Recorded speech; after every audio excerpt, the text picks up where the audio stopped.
Өткөнкү видеодо ички органдардын жаңы функциясы жөнүндө маалымат бергем. Бүгүн баш мээнин жаңы кызматы жөнүндө айта кетем. Негизи мээ нерв системасынын борбордук бөлүгү. Адамдын мээси айлана чөйрөдөн жана ички органдардан кабыл алынган кабарларды тынымсыз кайрадан иштеп чыгып, аларды анализдейт, синтездейт, салыштырат. Ар бир орган менен системанын ишин тактайт. Аларды башкарып, бир тартипке салып турат. Мээнин функцияларынын бири сүйлөө генерациясы. Ой жүгүртүү жана эс тутум бул мээнин жогорку психикалык функциялары. Окумуштуулар изилдегендей, адамдын мээсинин ресурсу абдан чоң.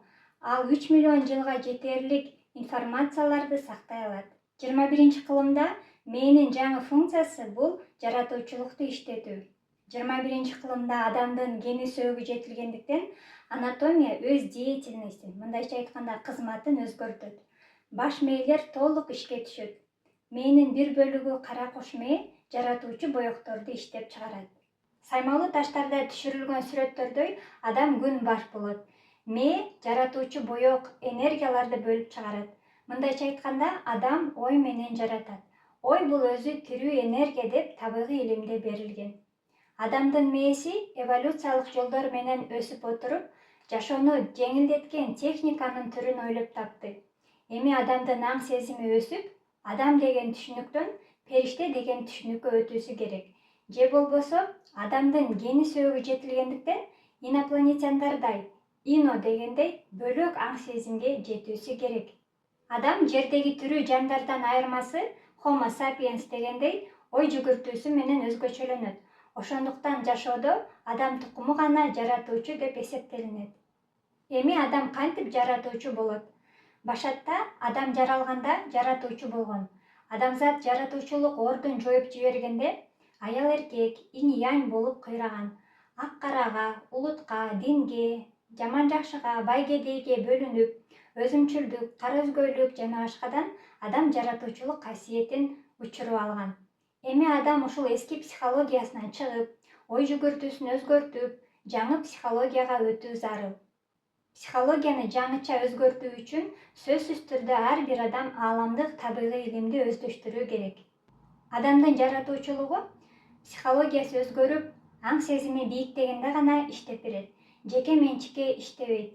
Жаратуучулук элге, табиятка, дүйнөгө, ааламга, адам өзүн өстүрүүгө аракет кылганда гана иштеп берет.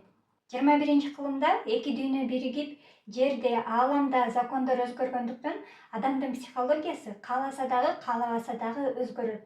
Азыркы учурда адамдардын психологиясы түшүнүксүз сезимдерге дуушар болуп жатат. Ошол себептен ар бир адам изилденүүнүн, өзүн таануунун, жан дүйнөнү өстүрүүнүн аракетинде.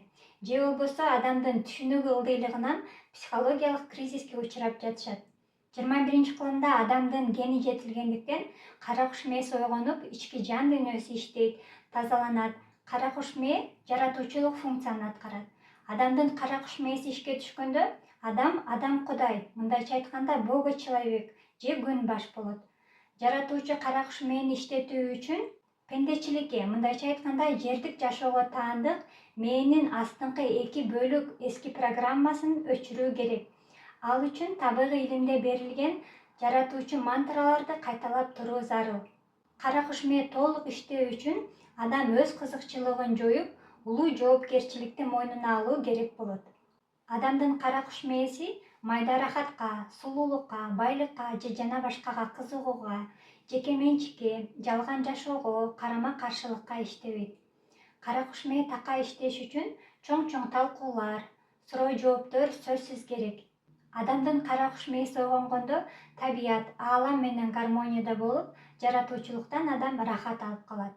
Адам жаратуучулукка өткөндө өзүн, табиятты, коомду жаратат. Жан дүйнөсү табият менен рахаттанып, абага чоң программаларды, жаратуучу боекторду бөлүп чыгарат. Мындайча айтканда, адам башкарып, аалам же космос аткаруучу болуп калат. Коом укмуштай өнүгөт. Адам ою менен чыныгы жашоону курат. Мындайча айтканда, адам материальный жашоодон магический, жомок жашоого өтөт. Адамдын денесинде жерге таандык инстинкттер жоюлат. Тамактануусу азаят. Жаратуучулук ар бир адамдын кара куш мээсинде жайгашкан. Мээде программа иштегенде адамдын көкүрөгүндө ишенич пайда болот. Андан соң ойдогу иш пландар ишке ашат. Ойдун керемети 80%, сөздүкү 20% иштеп калат. Кара куш мээ ишке түшкөндө адам өзүнөн нур, энергия, жылуулук, жарыктык бөлүп чыгарат. Мээ аркылуу адам абадагы энергияны кабыл алып, кайра провод сыяктуу ал энергияны өткөрөт. Ошондо анатомия сакталат. Адамдын психологиясы өзгөрбөй, эскиче жашай бергендиктен, аң сезими өспөй, мээ артта калгандыктан денеси ууланып, түрдүү ооруларга чалдыгып, өлүмгө дуушар болуп жатат. Адамдын гени сөөгү жетилгендиктен анатомия өз кызматын өзгөрткөндүгүн психология түшүнсө, эгер дене менен мээ бирдей өсүп кетсе, же болбосо психология менен анатомия бири-бири менен эриш аркак иштешсе, мээ аркылуу дене сакталып, адам өлбөй калат. Мээ денени башкарып сактап калгандай, эми адамдын кара куш мээси ишке түшкөндө, мээ аркылуу адам табиятты, адамзатты жаратып, сактап кала алат.